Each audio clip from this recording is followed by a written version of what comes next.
to open the Bible and to try and share from God's Word. So if you would just take a moment, silent prayer, ask that God would give me the words to speak and that He would give you an open heart to listen.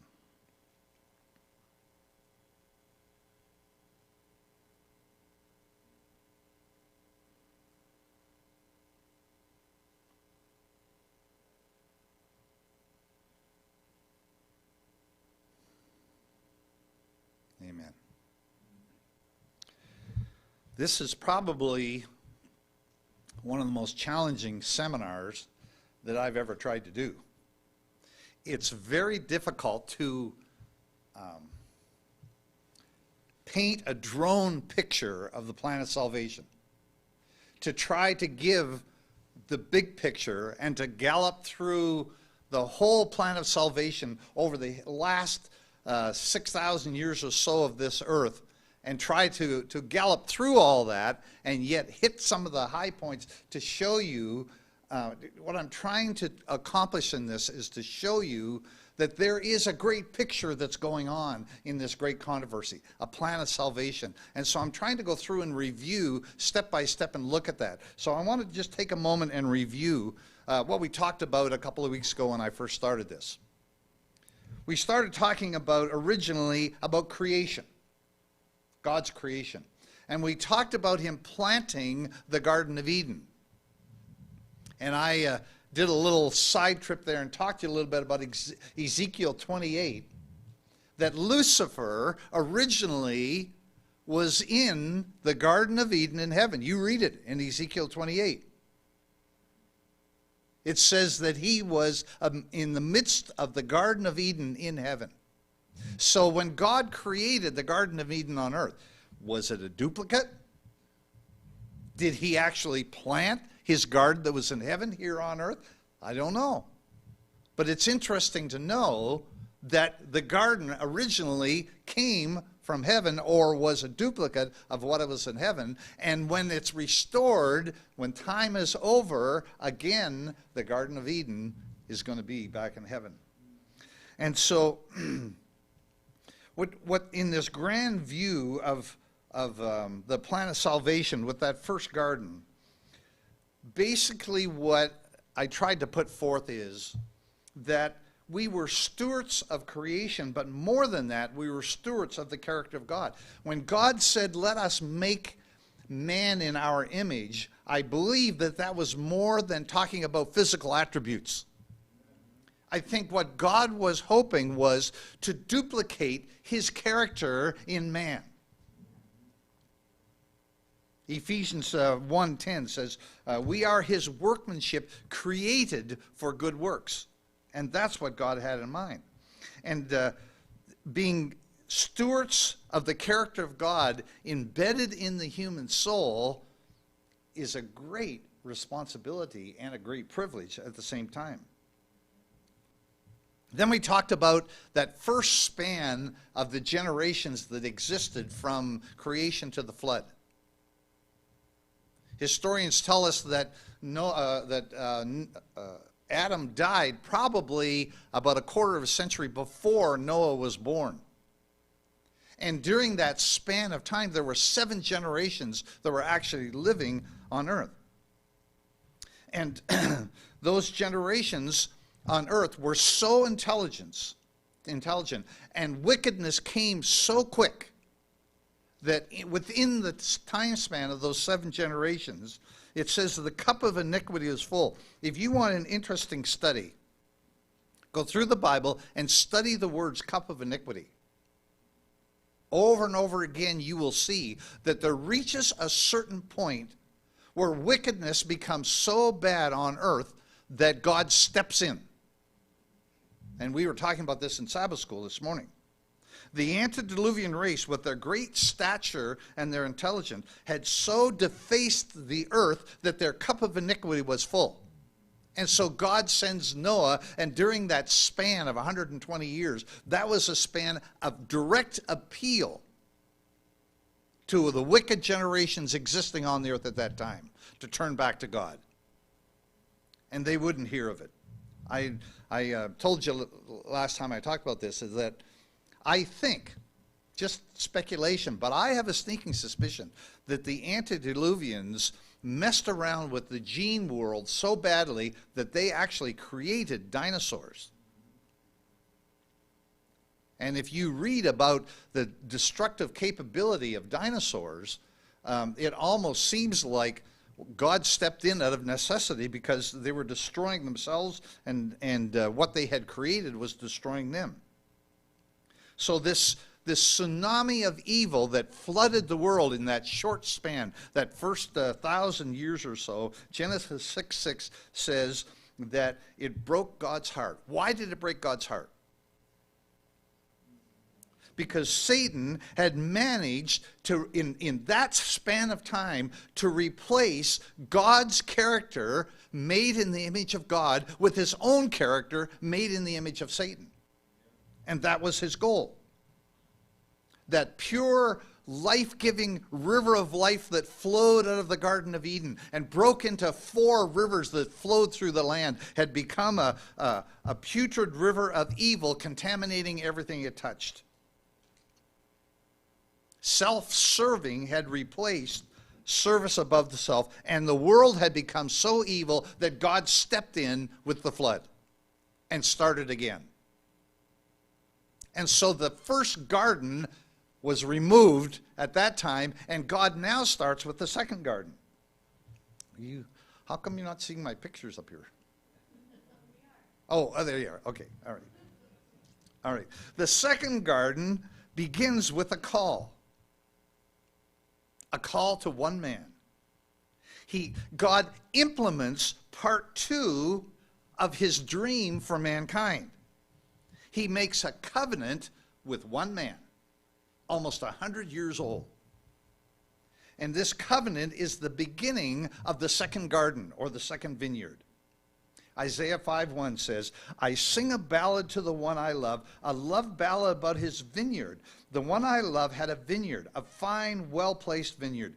He hoed the soil and pulled the weeds and planted the very best vines. He built a lookout and built a winepress, a vineyard to be proud of. He looked for the vintage to yield vintage yield of grapes. So this is really God's call that goes forth to Abraham. We would call it the 3 angels' message of the Old Testament. But the call goes forth to Abraham, come out of her, my people, be not partakers of your sins. I will take you to the promised land. You will be my people, and I will be your God. And it starts with one man. Now jump ahead 400 years. The chosen people, the garden of God, are now 1 million strong, probably close to 1.5 million, and they stand on the shores of the Red Sea. They have seen God step in and bring them out of slavery with miracles unparalleled in the history of mankind. And they stand on the shores of the Red Sea, and they have in their hand nothing but a promise.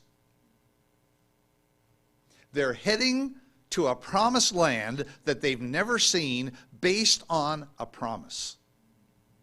And the Red Seas part before them.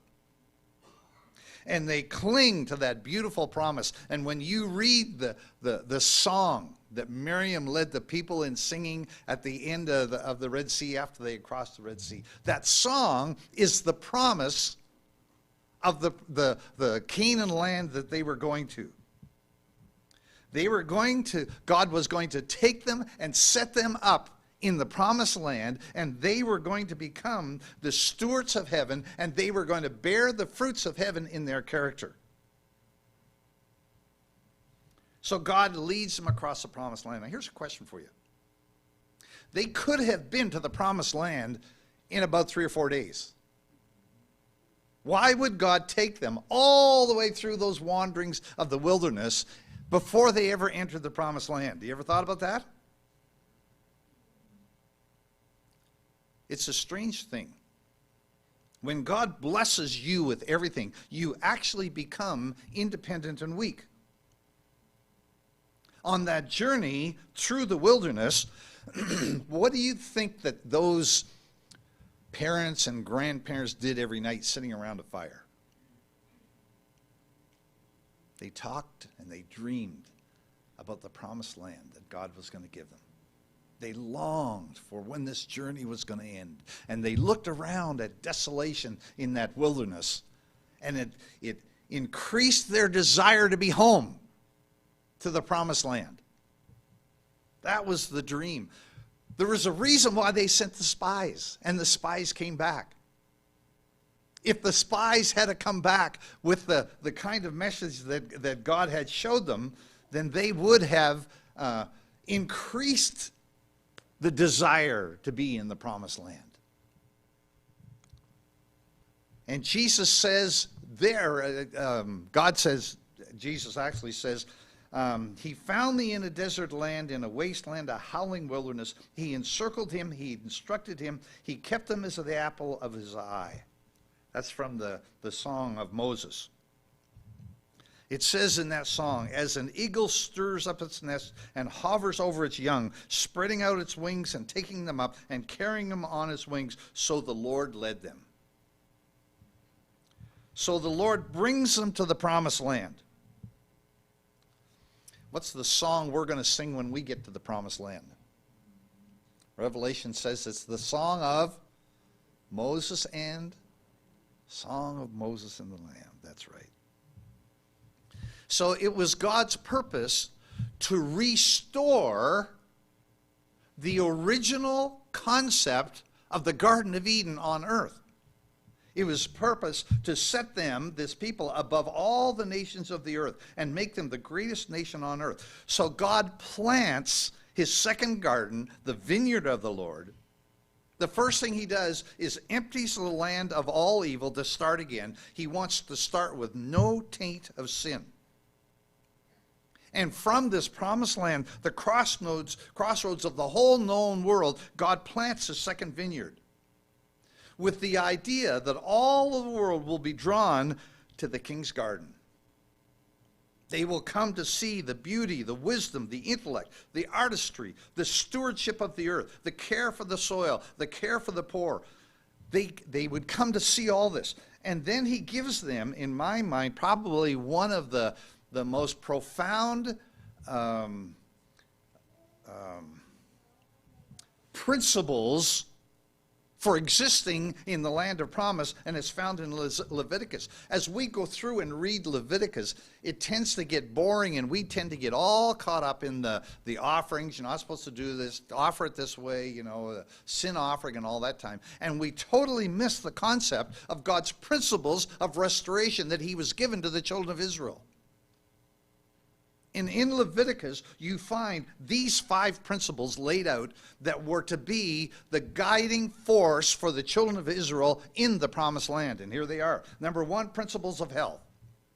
How to identify and treat disease, how and what to eat for healthy living, principles of social interaction, moral values, how to treat your neighbor, principles of social conscience, taking care of the poor, and lending money, forgiving loans, principles on caring for the earth, agriculture, and principles of worship, allegiance to the Almighty. All of those things were found there.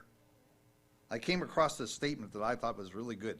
Through the Jewish nation, it was God's purpose to impart rich blessings to all peoples. The nations of the world, through following corrupt practices, had lost the knowledge of God, and yet in his mercy, God did not blot them out of existence. He proposed to give them an opportunity to become acquainted with him through his church. That was God's plan of the second vineyard. Now, there were 7, you can go through in the last part of Deuteronomy, there's 7 key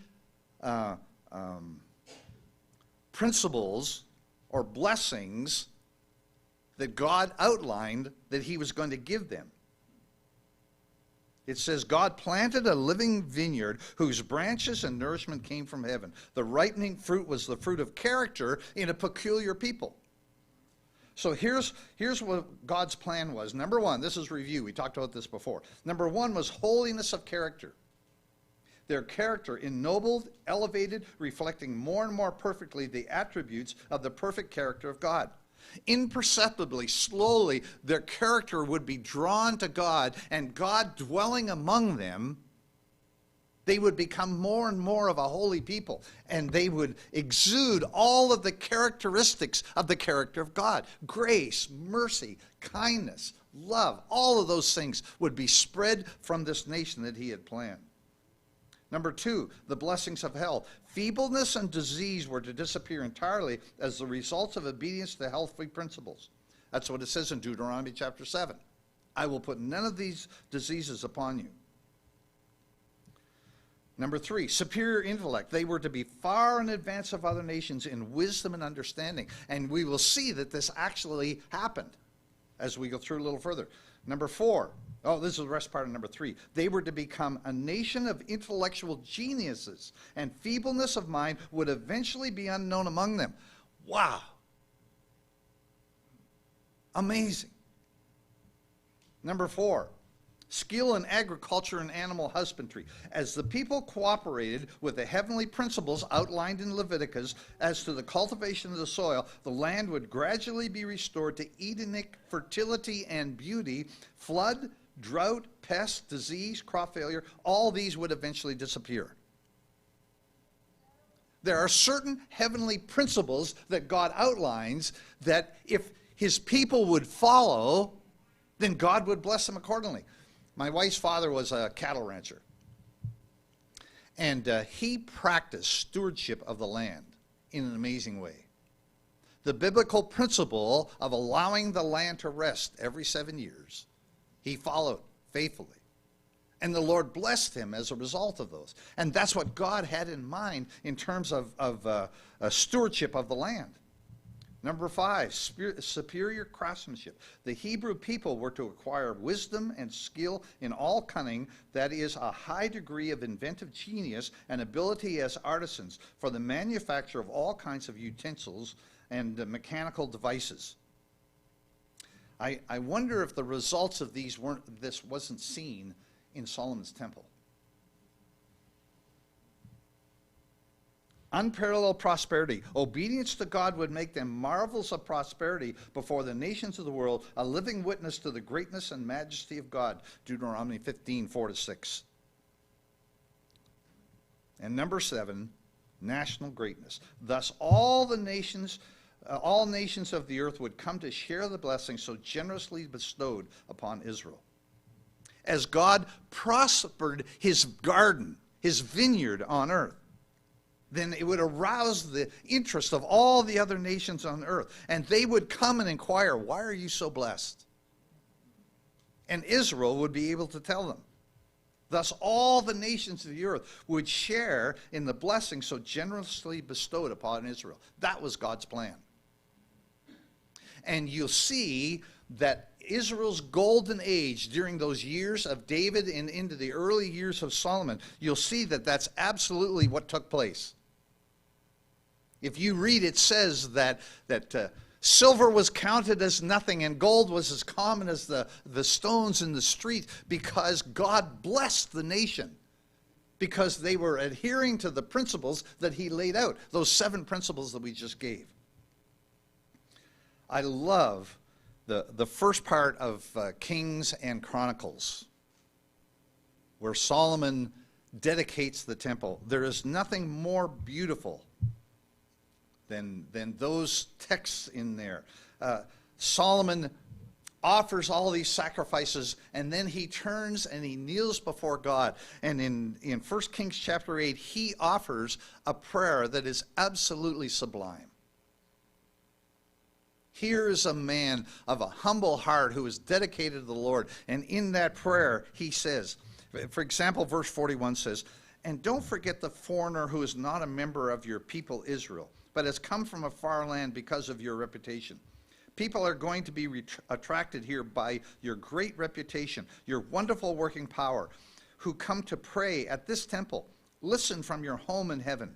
Honor the prayers of the foreigner so that people all over the world will know who you are and what you are like, and will live in reverent obedience before you, just as your own people Israel do, so they'll know that you personally make this temple that I built what it is." From the Message Bible. Isn't that beautiful? And so as a result, God bestows upon Solomon, upon the kingdom of Israel, he gives them everything that he had promised. He gives Solomon wisdom. He gives him influence and riches without parallel. But it says in 1 Kings chapter 1 that God had two criteria that they were not to do. For any king who became king of the vineyard of the God, they were not to, number one, multiply horses, and number two, multiply wives. Laid out clearly in there. And it says in 1 Kings chapter 11 that Solomon did that. 14,000 stalls for horses, as he brought exotic horses in from all over the known world at that time. And he multiplied wives, heathen wives, who set up idols in the temple, and it drew Solomon's heart away. And so Solomon the son follows in the steps of his father. And the moral cost to Solomon cost Israel both leadership and stewardship.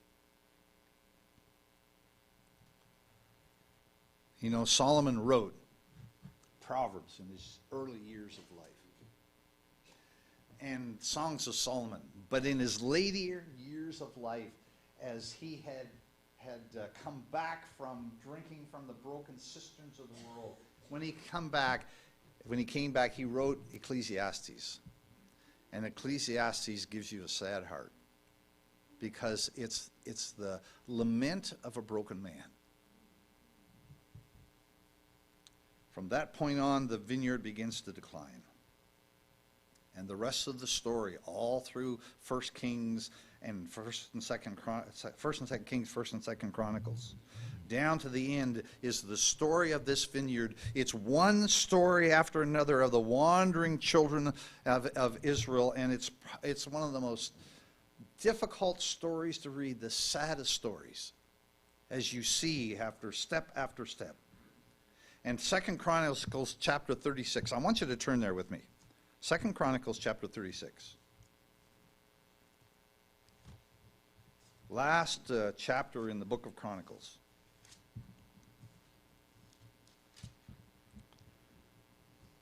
Did you find it? 2nd Chronicles chapter 6, starting with verse 14. Are you ready? Moreover, all the leaders of the priests and the people transgressed more and more according to all the abominations of the nations, and defiled the house of the Lord which he had consecrated in Jerusalem. And the Lord God of their fathers sent warnings to them by his messengers, rising up early and sending them, because he had compassion on his people and on his dwelling place. Think his garden, his vineyard. But they mocked the messengers of God, despised his word, scoffed at his prophets, until the wrath of the Lord arose against his people, till there was no remedy. Now, folks, before we go on here, I want to give you a little caveat. Because from now through to the end of this little talk, we're going to be on a downhill trajectory. And the only way that we're going to start back uphill again is next Sabbath. So I don't want to leave you in such a state of depression between now and next Sabbath. But this goes.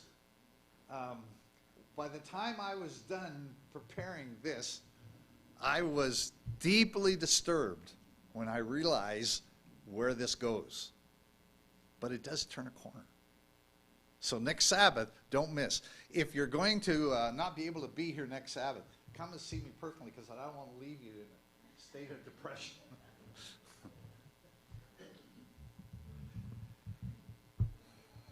Picture with me now.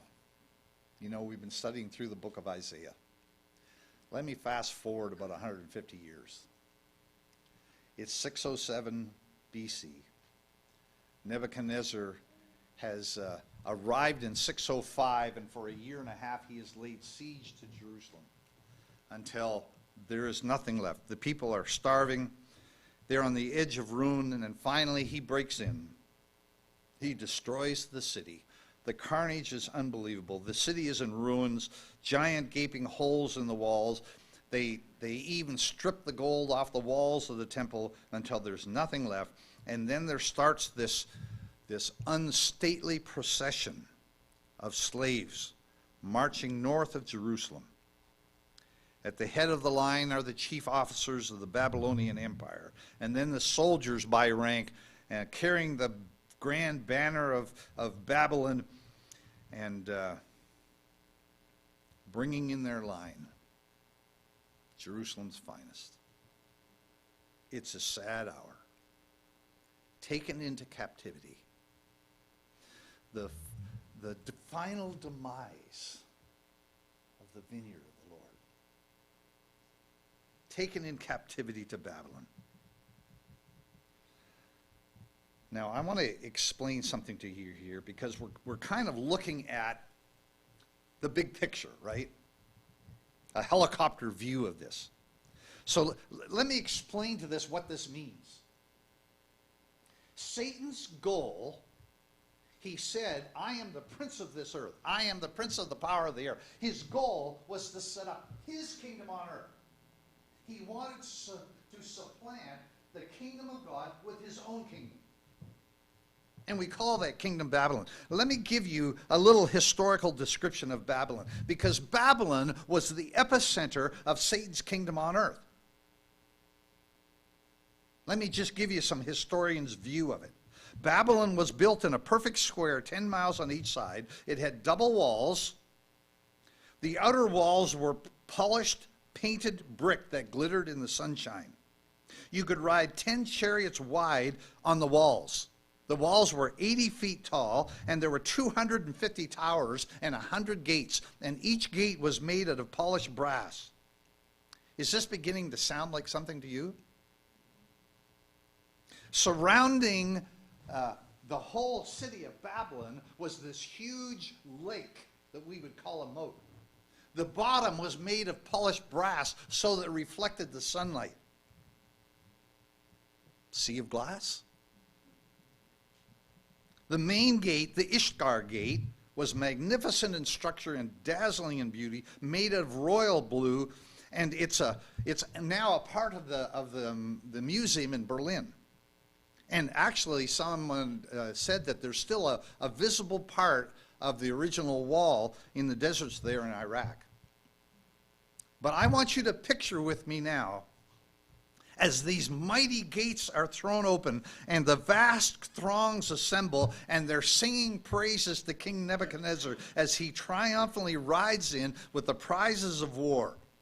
Captives, booty, gold, silver, jewels. And just picture these antithetical choirs singing back and forth. Who is this King of Glory that marches in? Can't you just picture this? They come through the main street. The main street of Babylon, historians say, was 150 feet wide, and there were 50 streets, all done in a perfect square, and the houses lined the outside of it because the interior was all garden. And the main street, 155 feet wide, was called Paradise Way. But there's more. Euphrates, the river of life, the only river that existed from the time of the Garden of Eden, at least with the same name.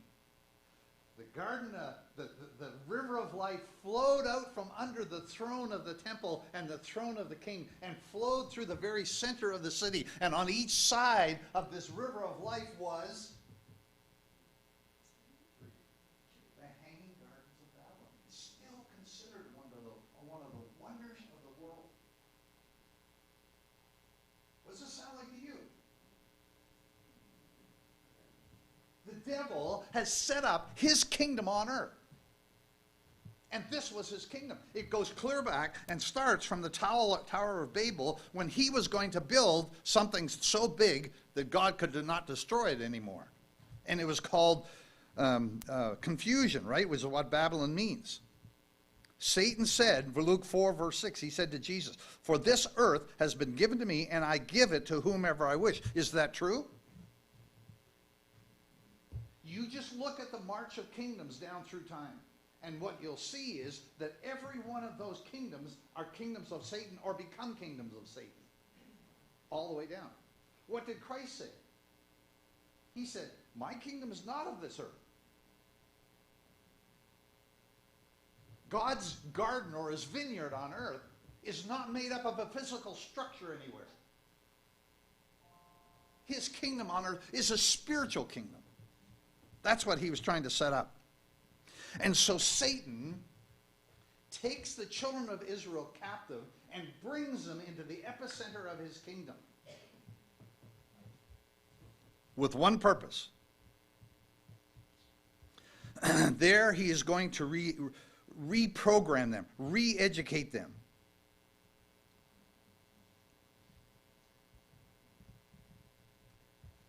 When you read through all of the prophets, Isaiah, Jeremiah, Lamentations, Ezekiel, all those prophets were pleading with the children of Israel for one thing.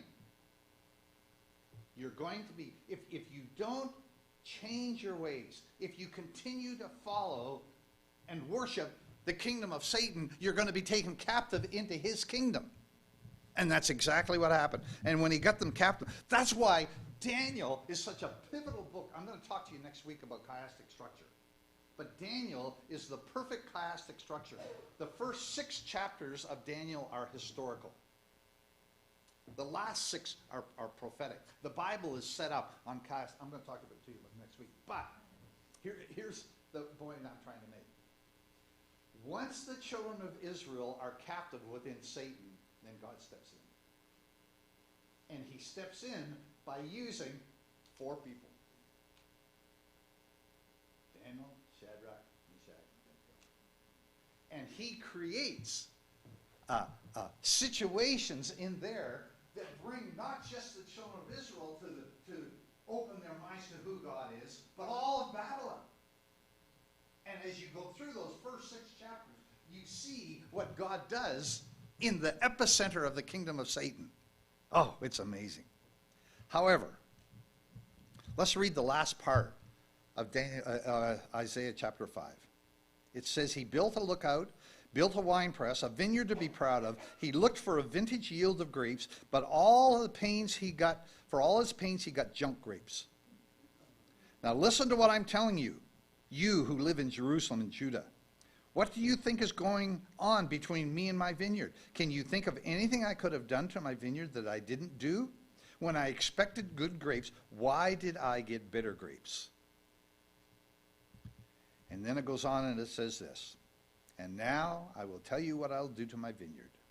I will take away the hedge thereof, and it shall be eaten up. I will break down the wall thereof, and it shall be trodden down. I will lay it waste. It shall not be pruned nor hoed, but there will come up briars and thorns. I will also command the clouds that they rain no rain upon it. For the vineyard of Jehovah of hosts is the house of Israel, and the men of Judah his pleasant plants. And he looked for justice, but behold oppression, for righteousness, but behold a cry. What was God looking for? What he was looking for from his people was not prosperity. It was not greatness. What he was looking for was the fruit of the character of God. That's what he wanted. It says he looked for justice, but behold oppression, for righteousness, behold a cry. And Micah 6:8 says, do justly, love mercifully, and walk humbly. Now I want to go through and give you, and here where we're heading downhill a little further, folks. But I think that these lessons are pivotal to us to understand the history of what happened. Because, folks, we are in spiritual battle. And I'm going to talk about that next week. But it's pivotal for us to understand what happened there. So I want to look at the 7 failures of the stewardship of God. Number 1, their unwillingness to submit to the restrictions and the requirements of the principles of heaven. The children of Israel chose to follow the heathen. They chose. When they did not expel or destroy all the people out of the land that they went into, those people that remained in the land led them into into sin and idolatry. Now you stop and think about that for today. There's some lessons here for us. Satan's goal is to undermine every principle of character development that God has given.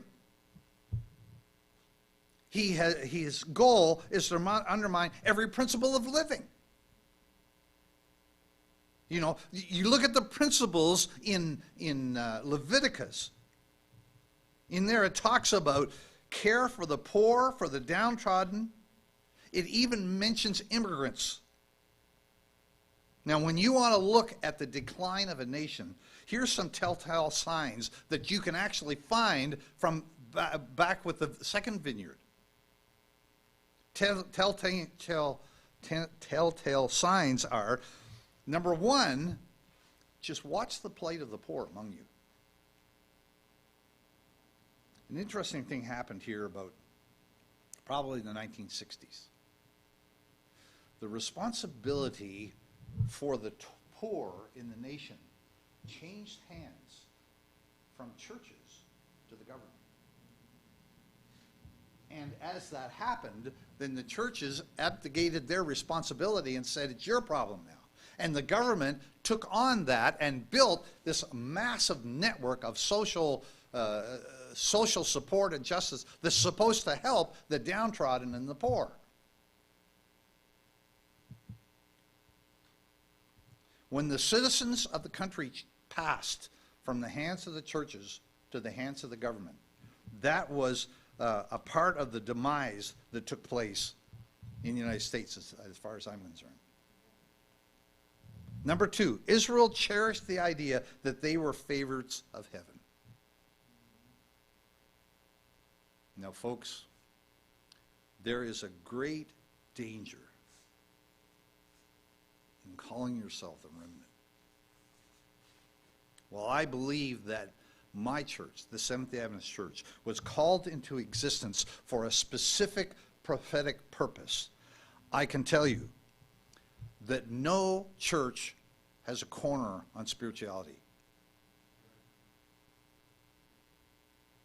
The body of Christ on earth, when it comes to spirituality, transcends all denominational barriers.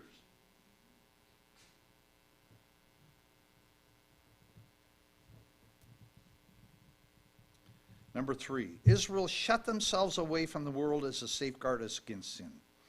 You know, Christians have a tendency to separate themselves from the world in categories. We tend to separate ourselves theologically, but not necessarily in living. We tend to separate ourselves spiritually, but not necessarily in character.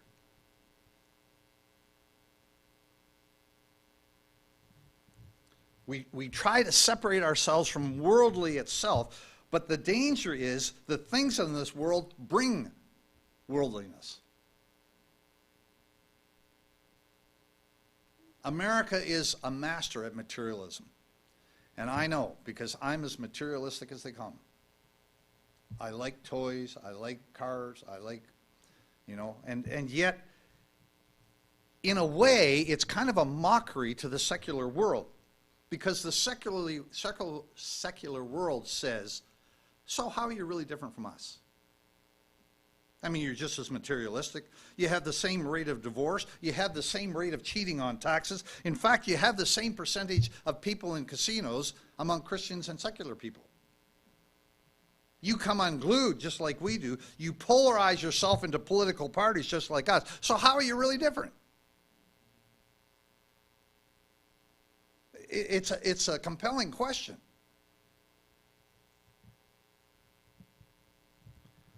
The second vineyard was called for a purpose.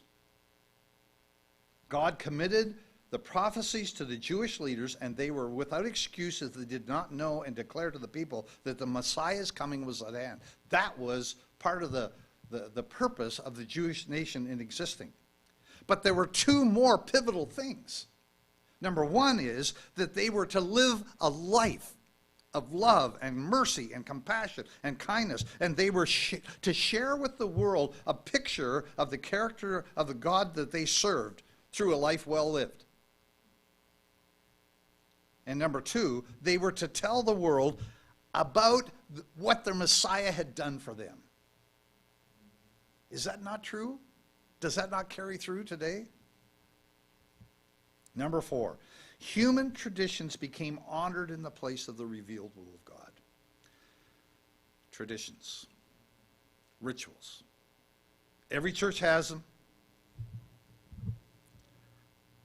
And those slide into formalism. There was a boastful observance of the forms of religion, while the spirit of true humility, penitence, and faith, which alone could render acceptable service to the God, were lacking. Instead of the graces of the Spirit, there was manifest pride, formalism, vainglory, selfishness, and oppression.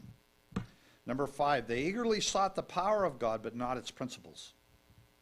Number six, they refused the spiritual grace and the gifts that would have transformed their lives.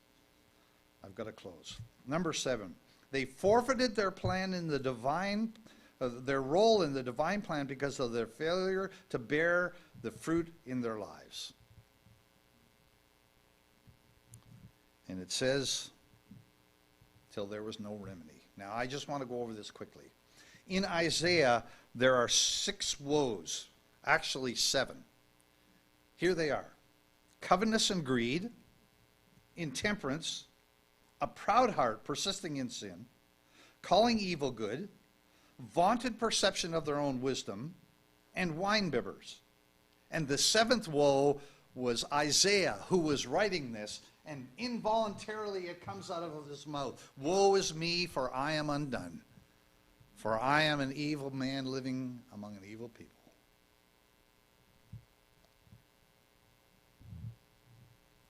The closing woes of Malachi are these: divine love rejected, divine law rejected, marriage defiled, robbery in ties, calling the proud blessed and the wicked raised up on high.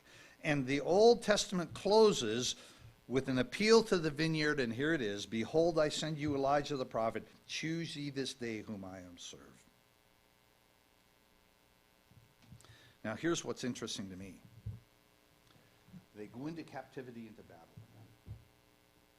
And for the next 500 years, as they come out of Babylon and come back to Jerusalem, they set their hearts on the fact that this is never going to happen again. And in doing that, they hedged themselves in till at the time of Christ, exactly the same thing had happened in Israel as happened in Babylon. Satan had taken control of the very minds of the leaders of Israel. You know, the Talmud consists of 600 volumes that govern every move, every thought, every action of the Jews. It's actually divided into 2 recessions, they call it, or two classes. One's called the Mishnah and the other is called the Gemara. And one is a little more conservative than the other. But everything in their lives was governed by trying to please God. You couldn't pick up a stick on the Sabbath. But you could pick it up if it was a missionary act and you were going to hand it to somebody else.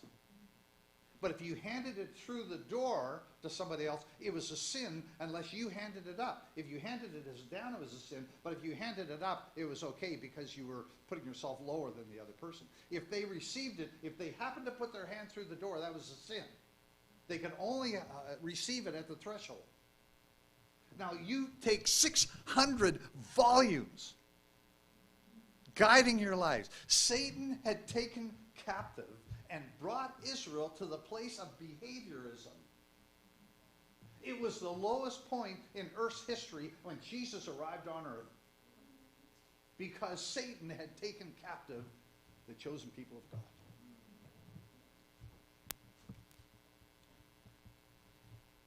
Now, folks, I can't just leave you there. What was God actually offering to his people? I love this phrase, the waters of Shiloh that flow softly. In Isaiah 30, it says, in returning and rest you shall be saved. Quietness and confidence shall be your strength. But you would not.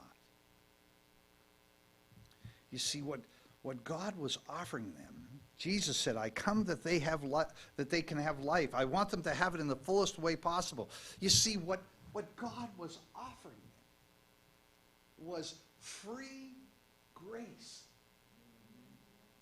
He said, you don't have to do anything. In quietness and confidence shall be your strength. In returning and rest you shall be saved. He was saying, all you've got to do is rest in my life and allow me to take your life and transform it. And the world will see.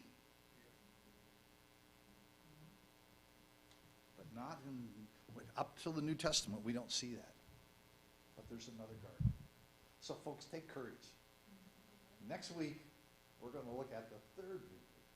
And hopefully, as we look at that, we're going to start on an uphill trajectory that's going to bring you comfort and encouragement to your heart. So I don't want you to leave here in a